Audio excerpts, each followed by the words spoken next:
21 de septiembre damos comienzo al programa 369 de Obligados a Volver, programa que se transmite todos los miércoles y sábados a las 18 horas por nuestra página en Facebook Obligados a Volver, programa radial. Obligados a Volver, un análisis de la realidad argentina y mundial, desde nuestra mirada que es nacional, popular, democrática, feminista, latinoamericanista, ambientalista y plurinacional. Obligados a volver porque, como dijo el general San Martín, cuando la patria está en peligro, todo está permitido excepto no defenderla. Recordando y reivindicando además nuestras consignas fundacionales: lealtad a Perón, Cristina Conducción. Dirección Norberto Raful y Consejo de Columnistas y Asesores. Locución, quien les habla, Irene Ring. En la operación técnica, Nicolás Rearte. A continuación, Norberto nos comentará, como suele hacerlo, el temario de nuestro programa de hoy. Buenas tardes, Norberto. Buenas tardes, Irene. Buenas tardes a todos, todas y todes, los oyentes de Obligados a Volver. Programa número 369, que corresponde al miércoles 21 de septiembre, día de la primavera, y como es habitual, lo organizamos en dos bloques. El primer bloque se inicia con las efemérides históricas que prepara Edgardo Marchiota. Le siguen las operetas de la prensa hegemónica, informadas por Hugo Muleiro en la voz de Alejandra Benaglia. A continuación, la columna de economía de Horacio Rovelli, con este título: Presupuesto 2023 y Sistema Financiero Argentino. Finalizando el primer bloque con la columna de Silvia Berra sobre mercados de cercanía. Hacemos un breve paréntesis para reclamar por la libertad de Milagro Sala y pasamos al segundo bloque con la segunda entrega de José Deslarmes de su columna Construyendo Salud. Seguidamente, la columna de Ambiente de Silvia Olivero Guieto, planteando Ley de Humedales ya. Y finalmente, la primera parte del informe sobre el colegio Bernasconi, preparada por Daniela Fariña y titulado La Gloria Traicionada. Dicho esto, ¿qué te parece, Edgardo, si arrancamos con las efemérides? Conocer el pasado para iluminar el presente y construir el futuro. Efemérides correspondientes a la semana que se inicia. 22 de septiembre de 1974. Muere el historiador y pensador nacional Juan José Hernández Arregui, autor, entre otras obras, de Imperialismo y Cultura, 1957, La formación de la conciencia nacional, 1960, y ¿Qué es el ser nacional?, 1963. 23 de septiembre de 1947 se promulga la Ley 13.010, sancionada el 9 de septiembre por el Congreso de la Nación, que instituye el voto femenino obligatorio tras las intensas luchas de María Eva Duarte de Perón. Esta fecha ha sido instituida como el Día de los Derechos Políticos de la Mujer. 23 de septiembre de 1973, Juan Domingo Perón gana las elecciones presidenciales por tercera vez. La fórmula Perón-Perón obtuvo un triunfo abrumador por el 62% de los votos. 24 de septiembre de 1812, el Ejército del Norte, al mando de Manuel Belgrano, vence en la batalla de Tucumán a las fuerzas realistas de Pío Tristán. Ante el avance de los realistas en el Alto Perú y la inminente invasión de Jujuy, en julio, Belgrano ordena el éxodo jujeño. Desobedeciendo las órdenes del triunvirato de retirarse hasta Santiago del Estero o Córdoba, Belgrano se planta en Jujuy y brinda batalla. El triunfo de Belgrano representa la victoria militar más importante de la Guerra de la Independencia en el actual territorio argentino. Días después, el 8 de octubre, cae el triunvirato que manejaba Rivadavia en un golpe de Estado apoyado por San Martín. 24 de septiembre de 1948 se estrena la marcha Los Muchachos Peronistas en la Plaza Independencia de Tucumán, durante un acto en el que se celebraba un fallido atentado contra Perón. Un grupo de jóvenes canta por primera vez la canción que nos acompañará para siempre en nuestros festejos y nuestras luchas. Un año después, el 8 de octubre de 1949, día del cumpleaños de Perón, Hugo del Carril la graba en los estudios de RCA Víctor Argentina en Buenos Aires. Y el 17 de octubre de ese año es difundida públicamente por primera vez durante la celebración del 17 Día de la Lealtad. 24 de septiembre de 2010, la presidenta de la Nación, Cristina Fernández de Kirchner, habla ante la Asamblea General de las Naciones Unidas y realiza una profunda crítica a los países desarrollados, planteando la necesidad de una reingeniería internacional sobre la base de un marco diferente al neoliberal del consenso de Washington, agotado por el fracaso. 24 de septiembre de 2016, ante las políticas neoliberales del macrismo y la persecución mediático-judicial contra Cristina, un conjunto de militantes presentamos una declaración por Cristina, levantando la consigna Lealtad a Perón, Cristina Conducción. En esa acción política se origina nuestro programa radial Obligados a Volver, que saldrá al aire por primera vez el 27 de octubre de ese año con la dirección de Norberto Raful. 25 de septiembre de 1973, 2 días después del triunfo electoral de Perón, es asesinado José Ignacio Rucci, secretario general de la CGT, en un operativo decidido por la conducción nacional de la organización Montoneros.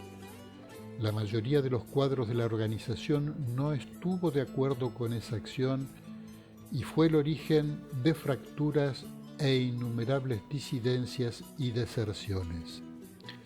La más destacada de ellas se expresó en la JP Lealtad Montoneros Soldados de Perón, que en solicitada publicada en el diario Clarín del jueves 14 de marzo de 1974, dirigiéndose al pueblo peronista, ratifica que la conducción de Montoneros es Perón.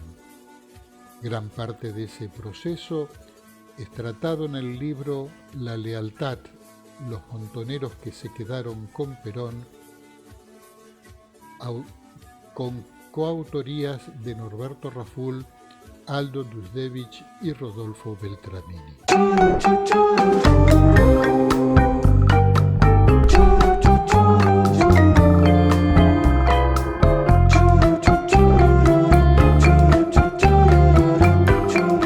Hay copito Medinusa, con escribientes, por Hugo Muleiro, voz Alejandra Benaglia. La graciosa denominación Los Copitos para el grupo que intentó asesinar a la vicepresidenta Cristina Kirchner es uno de los recursos con los que la prensa opositora sigue buscando quitarle contenido político al acontecimiento, mientras recupera espacio la presión del gobierno estadounidense y del poder financiero internacional para profundizar el ajuste económico que, cada día, le resta posibilidades al frente de todos en las elecciones de 2023. La interpretación editorial de los resultados de la gira del ministro Sergio Massa por Estados Unidos parte de aceptar la envergadura de las reuniones que mantuvo, pero solo para decir que tanto el FMI como la mandamás del Tesoro, Janet Yellen, hicieron severas advertencias sobre lo que debe hacer y sobre lo que no puede hacer. En La Nación, Morales Solá llegó al extremo de sostener que estas advertencias conciernen incluso a la permanencia de Massa en el cargo. En el mismo diario, un artículo del corresponsal en Washington desplegó el miércoles una línea que Bonelli en Clarín consolidó el viernes. Yeltsin y Georgieva se mostraron felices con el ministro, su orientación y sus colaboradores, pero desconfían de la vicepresidenta, hasta dónde acompañará el ajuste, hasta cuándo se resignará por el rumbo adoptado.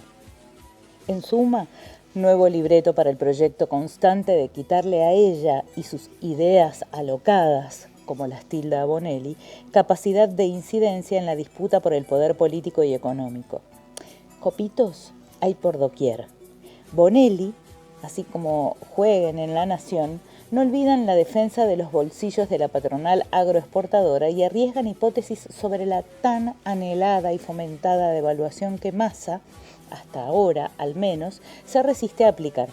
En tanto, Clarín, La Nación e Infobae no tienen más remedio que incluir las novedades sobre el grupo que intentó el magnicidio, pero, eso sí, relegan a los últimos párrafos o directamente censuran la progresiva aparición de datos sobre las conexiones políticas y reiteran casi diariamente que la hipótesis de un complot organizado es una estrategia K para victimizar a la vicepresidenta y que no hay nada al respecto formalizado en el expediente.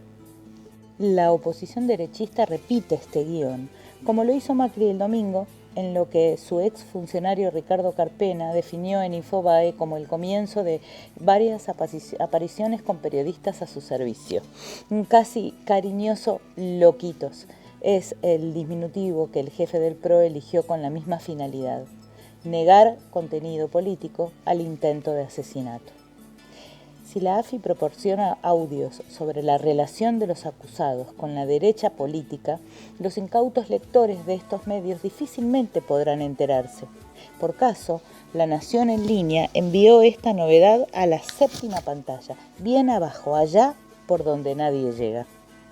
No faltan toques maliciosos. El panorama empresario del viernes en Clarín, firmado por Bonelli, desliza como quien no quiere la cosa sobre el intento de asesinato. Algunos acusan sin pruebas y señalan a Jaime Estiuso. Da para tomar a broma estas prácticas nauseabundas, si es que se las puede separar de otras, como el renovado protagonismo mediático de una de las máximas estrellas de la escudería comandada por el ex espía, la jueza Arroyo Salgado, a quien el canal de La Nación le da sostenida visibilidad.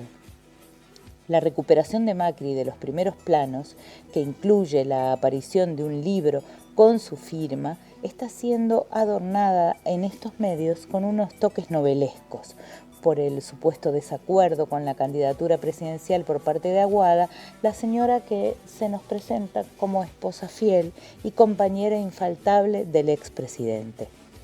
Y después de varios días de ignorar los alegatos de otros acusados, recuperó espacio el juicio por la obra pública, por la intervención de los abogados de Cristina Kirchner, quien, no podía faltar la frase, ataca a Luciani, el jugador de los abrojos.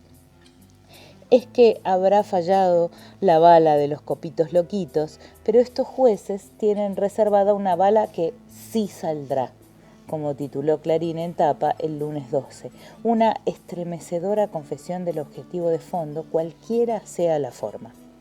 El degradado periodismo argento cumple una semana de pleitesía y genuflexión ante la corona británica, con tanto despliegue sobre pompa, gestos, muecas e indumentaria de la casta que no tuvieron espacio para informar sobre la huelga general del jueves en Uruguay, por la sencilla razón de que esa protesta contradice la reiterada publicidad en torno del presidente derechista Lacalle como ejemplo continental. Sin embargo, en especial Infobae, ametralló con títulos y notas al presidente chileno Boric por retrasar una reunión con el embajador israelí como forma de protestar por el enésimo crimen de guerra cometido por las fuerzas de ese país contra civiles palestinos indefensos. Es que los copitos mediáticos serán loquitos, pero no se equivocan de vereda.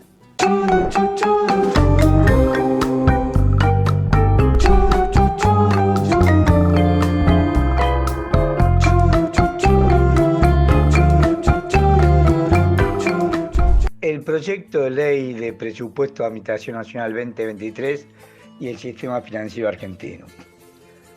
En primer lugar, el presupuesto, o mejor dicho, el mensaje y el proyecto de ley de presupuesto nacional 2023 es sumamente ambicioso.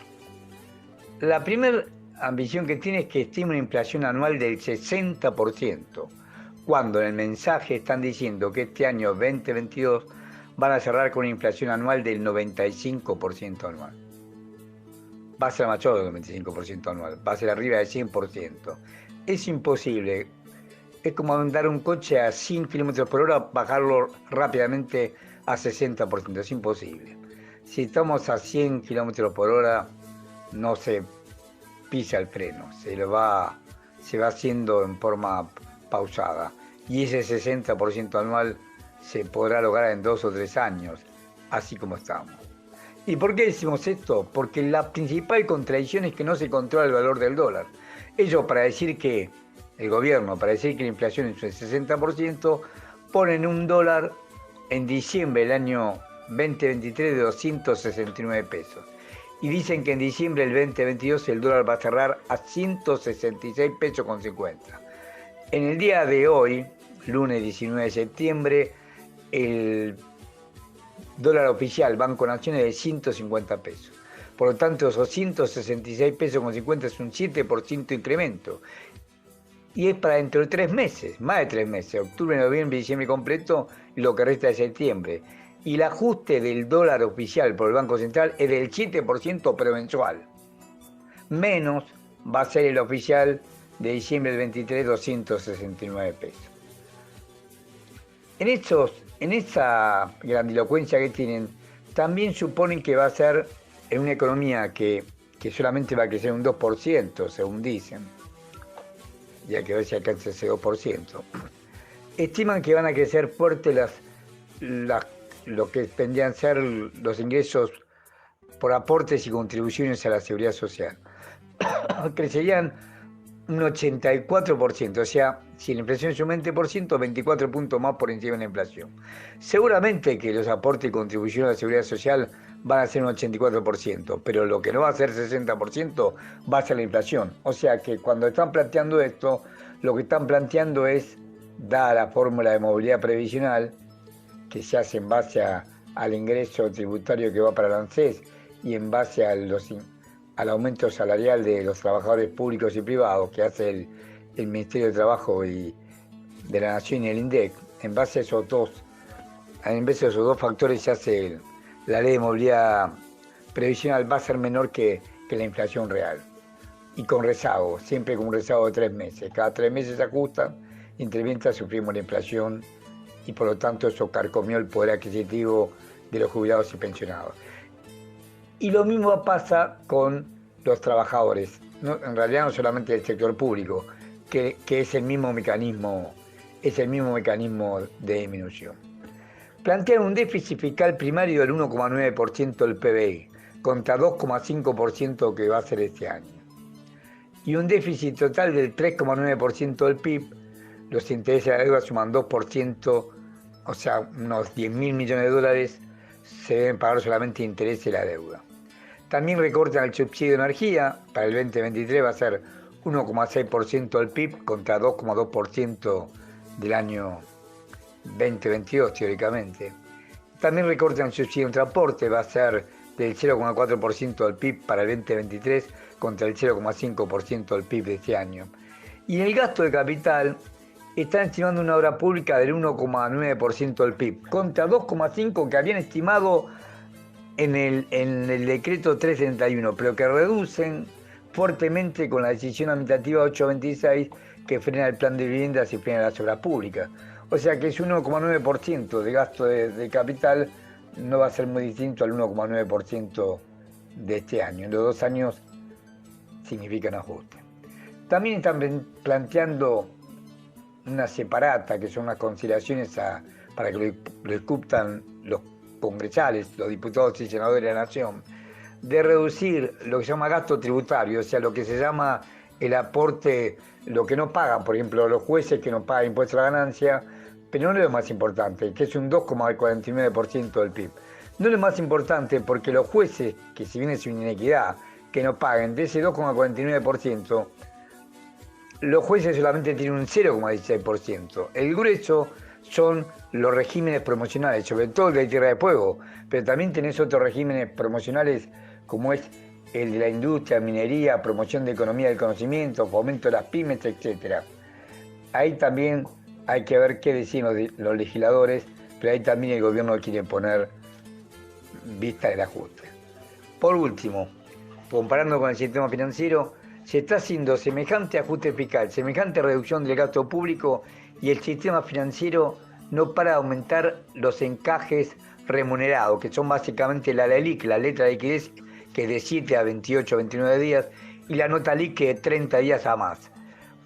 Al día 13 de septiembre del 2022, que es el último dato publicado por el Banco Central, la esterilización total suma 7,8 billones de pesos.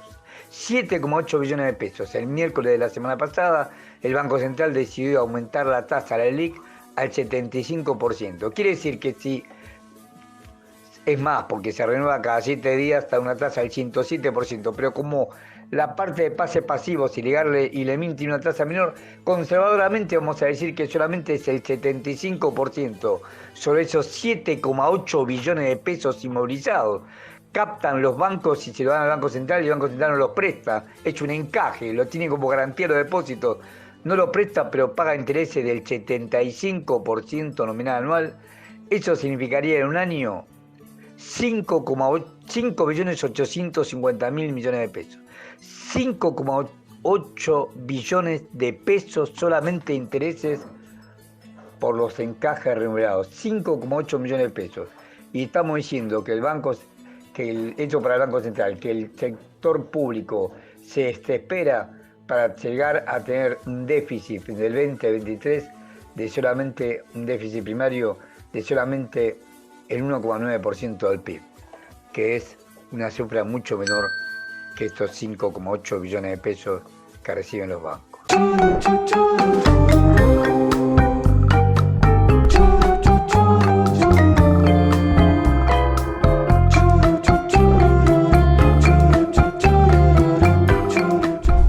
Buenas tardes a todas, a todos, a todes.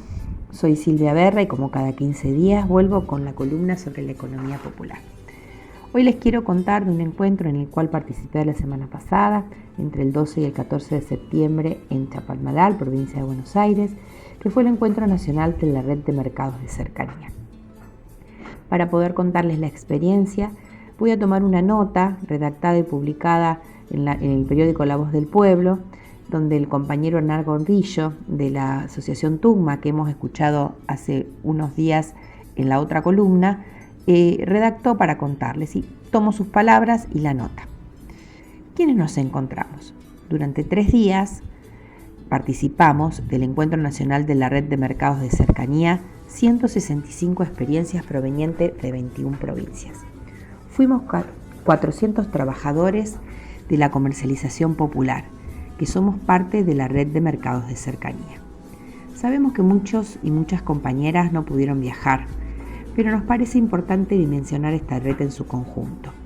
Todos los que somos parte de ella llevamos adelante más de 682 puntos de comercialización organizados principalmente en ferias, almacenes, nodos, comercializadoras, distribuidoras y que además conformamos redes, federaciones, centros de acopio y entramados territoriales. ¿Cuáles fueron los objetivos? Los objetivos planteados fueron: 1. Visibilizar el sector de la economía popular, social y solidaria y afianzar el sentido de pertenencia a un espacio alternativo de producción y comercialización. 2. Fomentar los vínculos y las redes regionales al interior del mismo, particularmente en lo que hace a las relaciones ampliadas de producción, comercialización y consumo saludable, justo y soberano. Tercero, producir un documento que recoja las principales propuestas para potenciar al sector, destacando con ello el aporte fundamental de dichas experiencias en la construcción de sistemas alimentarios más saludables, sostenibles y democráticos.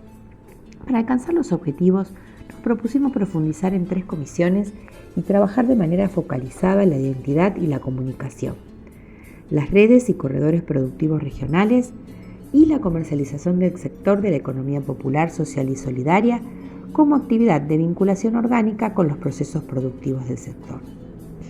Los ejes de debate rondaron en compartir y acordar las fortalezas, los desafíos y las propuestas desde nuestras experiencias con mirada hacia el sector. ¿Qué nos preocupa? En los días previos al encuentro nos dimos la discusión acerca de las principales preocupaciones del sector. Redactamos un documento insumo que asentará algunos acuerdos básicos acerca del momento, el sector y las tareas posibles. Podríamos hacer aportes y discutir la comercialización de otras ramas de la economía popular, como los cartoneros o los textiles, entre otros. Pero la centralidad de la discusión de la comercialización popular hoy son los alimentos y los productos de primera necesidad. Esto no es casualidad, sino que tiene que ver con la mirada de la economía popular que pone en el centro al ser humano y la reproducción de la vida. Coincidimos en ese documento que la problemática de los alimentos es que están en manos de empresas extranjeras y del capital nacional concentrado, que producen y comercializan a través de grandes sistemas de distribución como supermercados, hipermercados, cadenas concentradoras de distribución. Que esta característica transnacional y concentrada hace que la producción y la comercialización sean una práctica profundamente especulativa y que tiene un efecto nocivo en la calidad de vida, así como en la economía. Coincidimos también que estos procesos de concentración de la producción y distribución de los alimentos básicos han generado diferentes respuestas colectivas desde nuestras organizaciones, fortaleciendo las economías regionales y locales y fortaleciendo o creando nuevas redes o entramados. Siempre con el deseo de generar trabajo digno, alimentación saludable para todos, distribución equitativa y justa, tanto para quienes producen como para quienes consumen. ¿Cuáles fueron las resoluciones y conclusiones del encuentro?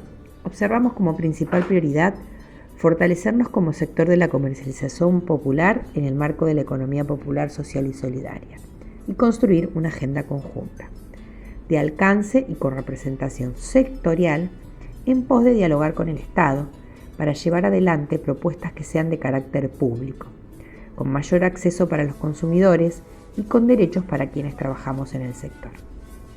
A partir de este encuentro, podremos construir una representación de cada una de nuestras formas organizativas articuladas entre sí y asociadas para mejores resultados. De manera sectorial, con una identidad conjunta, con una agenda de demandas y propuestas y con la centralidad puesta en: primero, ser un actor fundamental para mejorar el acceso a los alimentos y productos locales de todo el territorio nacional y colaborar con la lucha contra el hambre y la desnutrición infantil. Segundo, generar trabajo con perspectiva de género de forma inclusiva, asociativa y cooperativa que fortalezca el desarrollo local y el arraigo. Y tercero, promover experiencias de producción y comercialización ambientalmente sostenibles y respetando la cultura de cada territorio y comunidad. La puesta en común de nuestras consignas y el acuerdo sobre ejes de trabajo deben transformarse en una campaña masiva de comunicación con alcance público que pueda dar a conocer las diversas experiencias existentes y que funcione como canal de visibilización, tanto para instalar de manera masiva otra forma de consumir, como para ser reconocido por el Estado como un actor social de vital importancia para la creación de mercados de cercanía entre productores y consumidores. Es importante trabajar en la pedagogía y fortalecimiento del consumo, lograr interpelar hábitos y pautas de consumo de las familias, generar acuerdos y convenios con sindicatos o instituciones para el consumo de las y los trabajadores. Además de incrementar la participación de nuestras organizaciones en la compra pública, principalmente para comedores y merenderos, generando las condiciones necesarias para el acceso a los pliegos. Es fundamental la construcción de entramados asociativos que permitan, en primera instancia, resolver problemáticas conjuntas como lo son la logística y los costos de estructura, que incluyan la participación de unidades productivas y que generen mercados a escala con la posibilidad de mayor acceso tanto a los productores como a los consumidores e instituciones públicas.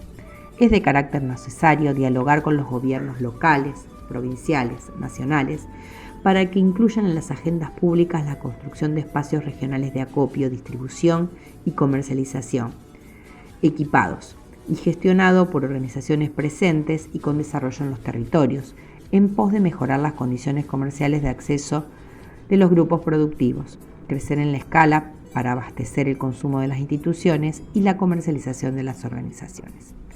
Entendemos que la escala de producción no es un problema, sino que el limitante o el cuello de botella es la comercialización.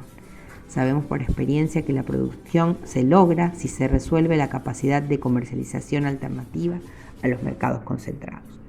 Finalmente, pensamos que es necesario la construcción de datos y observatorios de nuestro sector a través de instrumentos que logren medir nuestros impactos y la realización de formaciones y capacitaciones para mejorar nuestras condiciones de trabajo. ¿Qué proponemos y a qué nos comprometemos?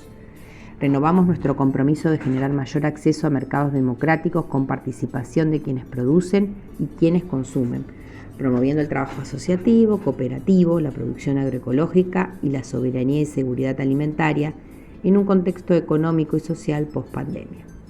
Para ello, y luego de todo lo reflexionado de manera conjunta, elaboramos una serie de puntos a los que nos comprometemos, pero que también queremos que sean recibidos por autoridades gobernantes para poder construir políticas públicas para y desde el sector, para trabajar en un tema tan importante como lo son la producción y comercialización de alimentos y las economías regionales.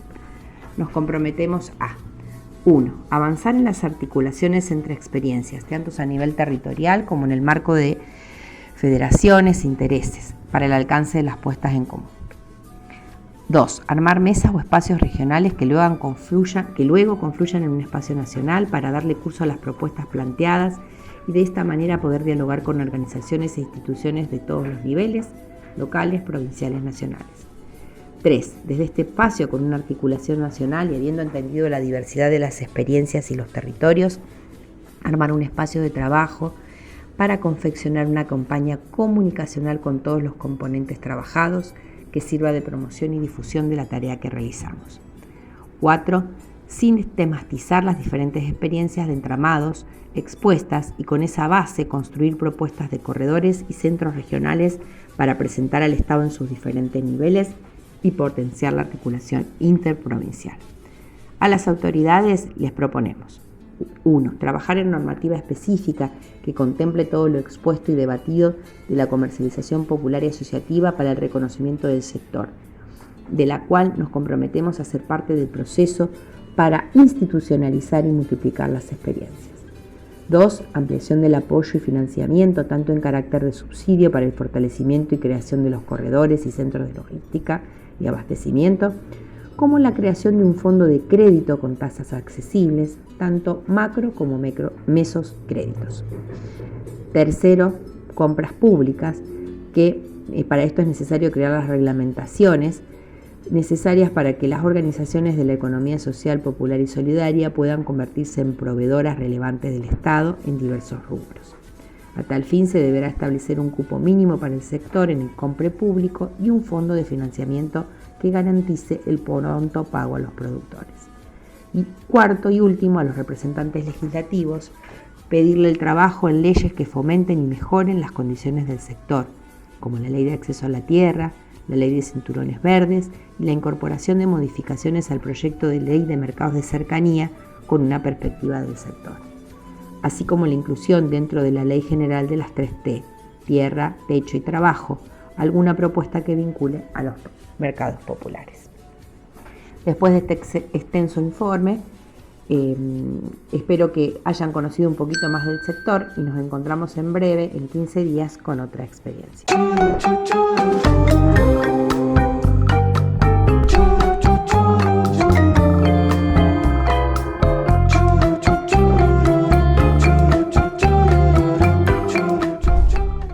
Obligados a Volver se solidariza con Milagros Sala, injustamente detenida desde enero de 2016, y con todos los demás detenidos y perseguidos por el régimen macrista y sus cómplices del sistema judicial, por la pronta liberación de los presos políticos.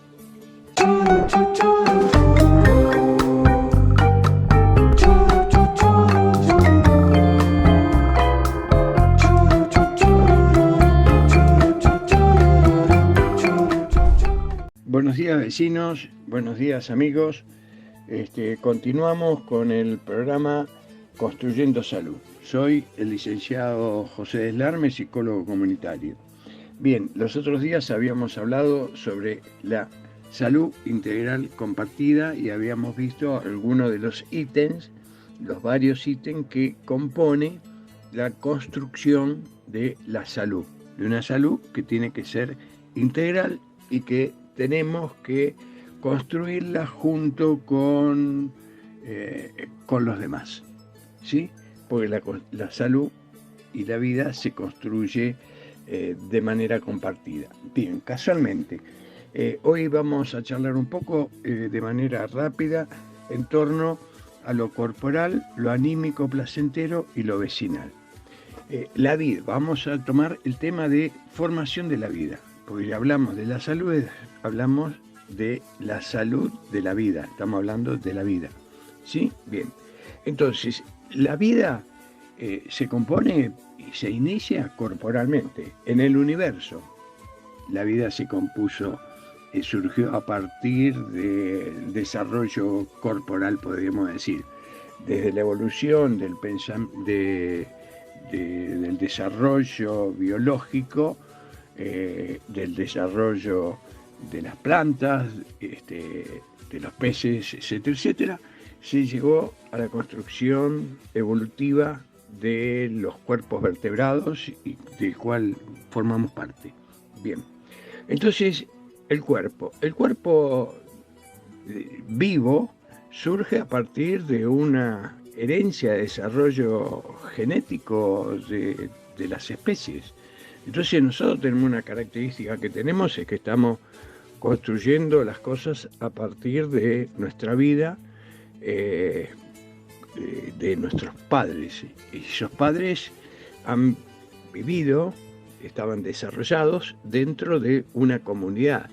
Y como no estaban solos, estaban dentro de una familia y esa familia dentro de una comunidad vecinal, en un territorio concreto, con características propias. Nacemos en la montaña, en la zona montañosa, tenemos una serie de características propias, porque el ambiente nos vamos conformando con el ambiente, lo mismo que aquellos que nacen cerca de un río, cerca del mar, también se forman de manera diferente. Aquellos que están en la llanura también. Bien, en ese lugar, ese cuerpo se oxigena, se nutre, se gesta, ¿sí? Y tiene impactos y sensaciones. Bueno, ¿qué es la vida anímica? La vida anímica, dice Winnicott, un pediatra importante que hubo, dice: la psiquis es el registro de las experiencias o de las vivencias corporales. Eso es la psiquis. Es el registro de las experiencias y las vivencias corporales. Entonces, el cuerpo se forma a partir de allí. Entonces, hay un deseo que tienen los que gestan a la persona, que está involucrado en la evolución de nosotros. Y luego vamos tomando esas células a medida que se van desarrollando desde el feto hasta el nacimiento y la evolución de las distintas etapas de la vida, vamos teniendo sensaciones vitales que generan un registro celular y el ADN mensajero va grabando esas sensaciones. Esa es la vida anímica. Y la vida anímica busca lo placentero, busca desarrollarse. Eso, ¿cómo se desarrolla? Dentro de un espacio compartido. Primero compartido, obviamente, por nuestros padres y nuestra familia. En segundo lugar, ya desde el inicio, estamos formados dentro, la especie humana, dentro de un espacio amniótico, en nuestro vientre, el vientre materno, y luego que nuestras madres viven dentro de un espacio habitacional, y ese espacio habitacional, en la medida en que es cómodo, es agradable o está limitado, hace que esa persona que nos está gestando tiene un sufrimiento. Entonces, pero en la medida que al revés, en vez de sufrimiento, tiene una buena relación con sus vecinos, eso se va a desarrollar. Si comparten tratos, intercambios, vínculos, sucesos, bien. Entonces, el cuerpo se registra anímicamente y eso se registra de manera compartida, ¿sí? Bien, así se forma la vida. Y cuando hablamos de la salud, hablamos de la construcción de la vida. Bien, hoy hemos tratado este tema. La semana que viene, próxima reunión, vamos a hablar sobre lo familiar, lo nutricional y lo habitacional. ¿Sí? Les dejo un abrazo y nos vemos en la próxima. ¿Qué les parece? Hasta luego. Buena semana.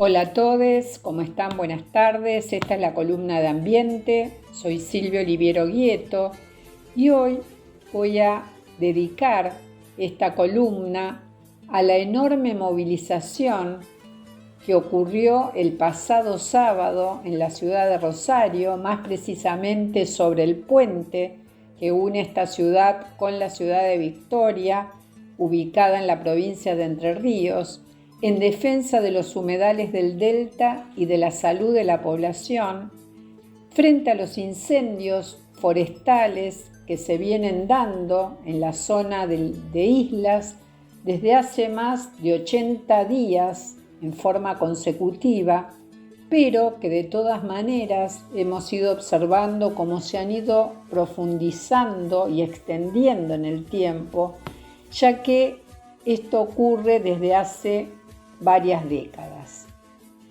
En varias oportunidades me he referido sobre el tema en esta columna, tratando de enlazar la crisis climática y ecológica en la cual está inmerso no solamente nuestro país, sino toda la humanidad, pero que en este caso específico está asociada con el modelo sojero y agroindustrial dominante presente en nuestro país desde la década de mediados de los 90, más precisamente desde 1996, y que es la causa y el origen principal de estos incendios que se han vuelto prácticamente incontrolables.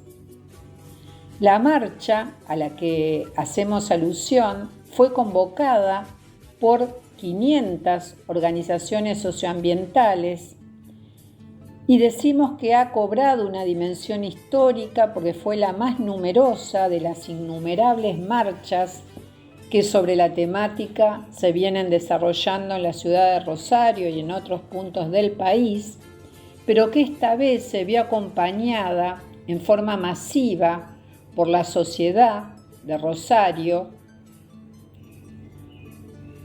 que, como vemos y observamos, se va despertando frente a los grandes problemas ambientales que padecemos en nuestro país.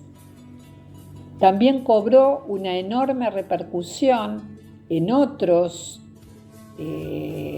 ciudades que también desde sus lugares y desde sus territorios se movilizaron apoyando y acompañando esta marcha. Y si lo tenemos que circunscribir en el marco de la crisis climática, vemos que justamente en esa región estamos bajo un escenario de una sequía que ya lleva prácticamente 3 años y que, de acuerdo a los informes científicos, todavía se prolongará por mucho más tiempo. Esto, que lo conocemos de antemano, porque para eso tenemos la ciencia, hace que sea urgente establecer políticas públicas vinculadas con la prevención, fundamentalmente, más que priorizar la emergencia. Porque cuando tenemos que recurrir a la emergencia es porque el evento ya ha ocurrido y muchas veces se torna incontrolable y son insuficientes los medios o la infraestructura con la cual se cuentan. Por otro lado, otro tema trascendente es la sanción, de una vez y para siempre, de la Ley de Humedales, que es un proyecto que viene siendo cajoneado desde hace varios años en el Congreso, gracias al lobby de los agronegocios y de los ojeros, y muchas veces también en complicidad con los gobiernos de turno, tanto provinciales, municipales como el gobierno nacional. Este jueves se dará inicio en la Cámara de Diputados y esperamos que se pueda concluir el trámite parlamentario del proyecto de la Ley de Humedales para que por fin sea sancionado. Ahora, no cualquier proyecto de ley, sino que las organizaciones socioambientales y otros actores de la sociedad civil y también del ámbito científico han construido este proyecto. Por lo tanto, lo que se quiere es que se trate este proyecto antiguo, digamos, o el primer proyecto consensuado, sin ningún tipo de modificaciones. Por lo tanto, va a haber también una movilización que convocan las organizaciones hacia el Congreso Nacional para apuntalar esta posibilidad de que definitivamente salga la Ley de Humedales. La Ley de Humedales, de alguna manera, es un límite al avance de este modelo sojero y por dicho motivo ha sido cajoneada durante tantos años. Pero no es la solución definitiva si el modelo sigue vigente y sigue gozando de los beneficios, como vimos, del dólar soja y otros beneficios, y sigue siendo el sustento, ¿no?, de esta economía primarizada que tenemos en nuestro país. Así que son muchas las tareas pendientes en materia ambiental, cambiar o ir hacia otro modelo productivo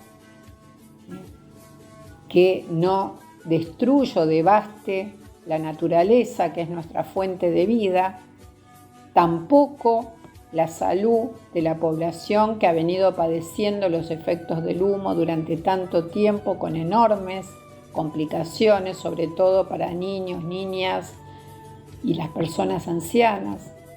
Así que bueno, esperamos que esta vez salga, que esta sea la definitiva, y con esto me despido hasta la próxima columna. Gracias.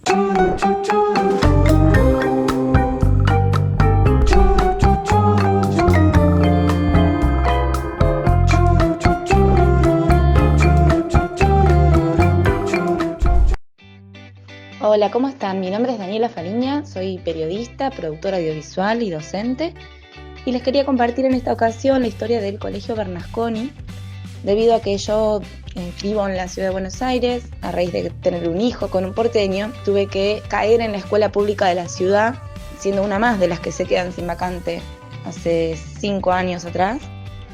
Y así llegué, luego de mucha insistencia, al Colegio Bernasconi, del cual tampoco quise quedarme realmente porque sabía que había un conflicto de vaciamiento muy grande y yo venía de luchar en diferentes frentes de batalla y es muy difícil que yo me quede en silencio viendo la injusticia. Así que intenté que mi hijo se cambie de escuela. Fui más de 17 veces al Ministerio de Educación, donde te dicen que te van a tomar el caso, pero después en realidad no hacen nada, juegan a un juego de cansancio, ¿no? De bicicletear hasta el cansancio a la persona que se acerca, hasta que bueno, pasó el tiempo y ya mi hijo no quería cambiarse de escuela y no hubo más opciones que intentar reconstruir ese amor que no había en esa escuela por el vaciamiento macrista.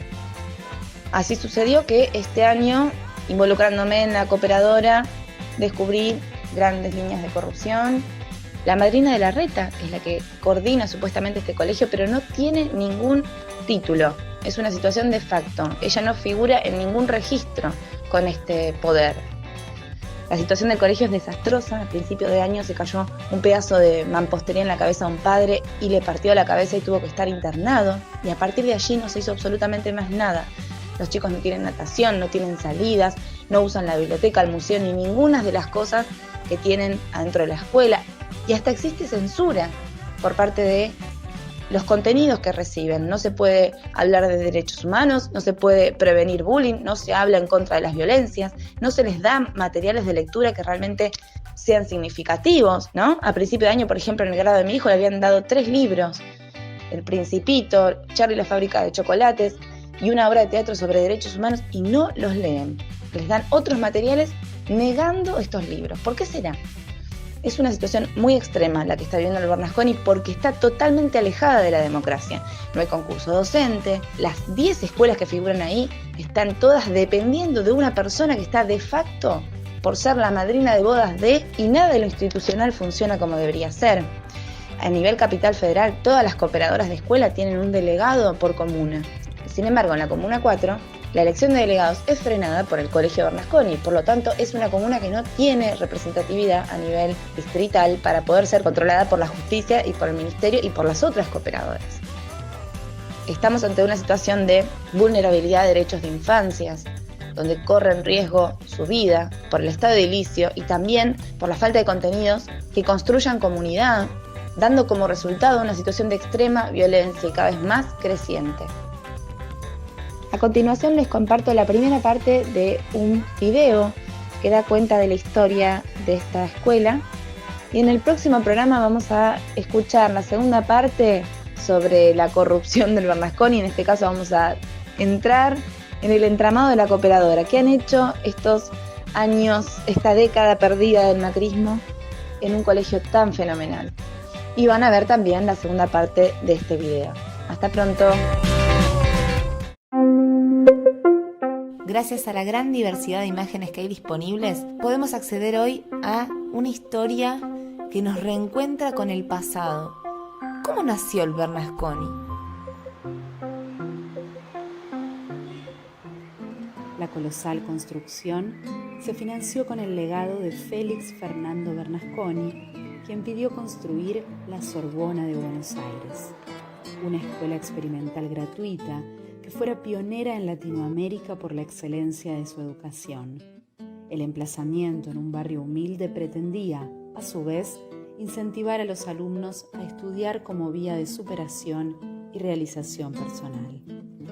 El presidente de la Nación de aquel entonces, Hipólito Yrigoyen, apadrinó el edificio y participó en la colocación de la piedra fundamental en 1921.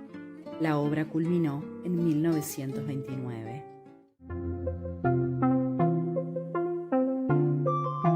Mientras que el mundo estallaba en una crisis, en la Argentina se creaba el colegio más emblemático pensado para la igualdad.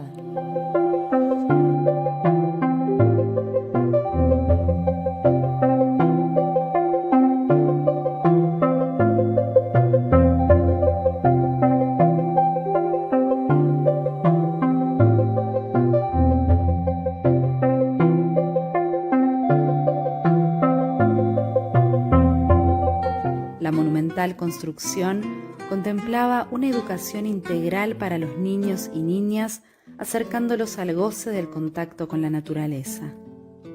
La reja perimetral rodea el terreno y también resguarda a la Guaribay, primer árbol histórico de Buenos Aires, plantado por el Perito Moreno.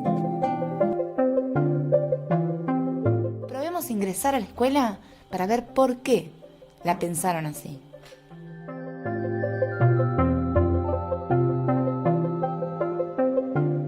En 1929, el Honorable Consejo Nacional de Educación encomendó a Rosario Vera Peñalosa el proyecto de creación del primer museo argentino para la escuela primaria, lo que se llevó a cabo en el primer piso del Instituto Bernasconi. Rosario Vera Peñalosa nació en 1873, en Atiles, un pequeño pueblo de La Rioja. Su mirada estaba puesta tanto en la formación integral de las infancias como en promover su encuentro y sentimiento de pertenencia en torno a una identidad social y cultural común. Y porque sostuvo este compromiso hasta el último de sus días, la reconocemos como la maestra de la patria. El alumno, alumna, debe pensar, sentir y hacer, en un lugar central de la educación. Es importante estimular el deseo de aprender y destaca que los niños retienen sonidos, figuras, sensaciones, con más facilidad que ideas y saberes.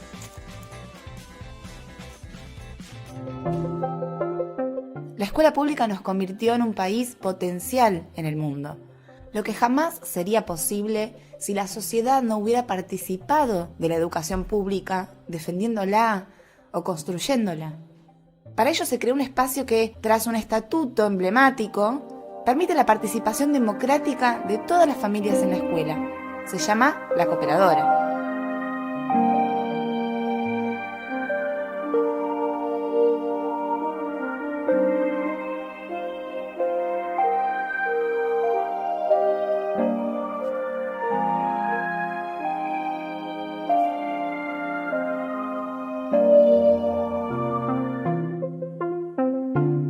A más de 80 años de su creación, pasaron un montón de cosas en la historia de nuestro país.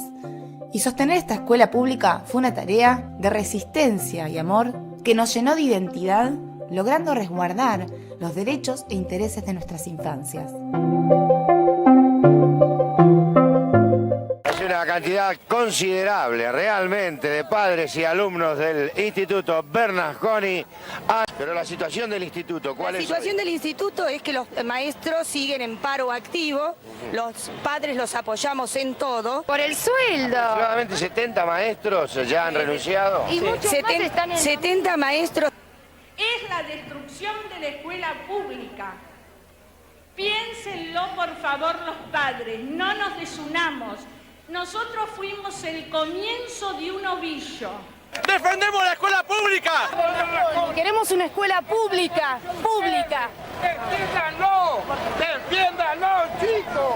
¡Padres! ¡Defiendan todo esto! ¡Es de ustedes! ¡Defiéndanlo! ¡Hagan como los jubilados! ¡Tenemos que estar en la calle! ¡Ustedes también en la calle! ¡No permitan esto! ¡Un colegio para aprender mundo! ¡Educación! ¡Señora Antonia Salonia! ¡Defendemos la escuela pública!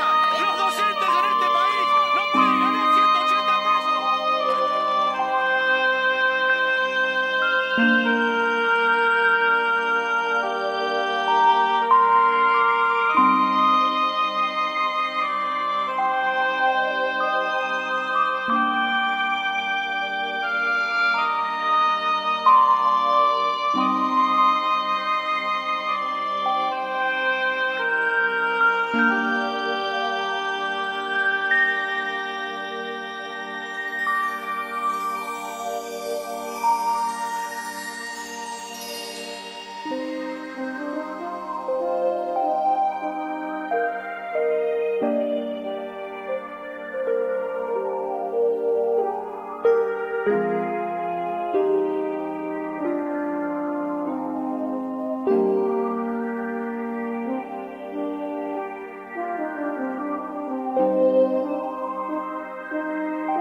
Se nos está terminando el programa. Agradecemos a nuestro operador Nicolás Rearte por su trabajo que nos permite salir al aire. A todos les oyentes por su atención, especialmente a los que ponen me gusta en nuestras páginas de Facebook. Antes de despedirnos, les recordamos que nuestro programa de radio Obligados a Volver se transmite todos los miércoles y sábado, siempre a las 18 horas, y tenemos una nueva propuesta, la entrevista, un buceo sobre los orígenes y actividades actuales de personalidades destacadas, los lunes a las 21 horas. También les informamos que desde mediados del año pasado nos hemos incorporado a la red de programas de radio Vamos a Andar, sumando a muchos de sus integrantes a nuestra lista de columnistas invitados. Este fue otro programa de Obligados a Volver, emitido desde nuestra página en Facebook Obligados a Volver, programa radial. Volvimos, pero estamos obligados a seguir militando, porque la patria sigue estando en peligro, ya que la derecha reaccionaria conspira para derrocar a nuestro gobierno, que con sus aciertos y errores trata denodadamente de resolver las dificultades provocadas por las dos pandemias. Por eso, continuaremos con nuestra tarea, siguiendo el legado del libertador San Martín. Cuando la patria está en peligro, todo está permitido, excepto no defenderla. Recordando y reivindicando nuestras consignas fundacionales. Lealtad a Perón, Cristina Conducción.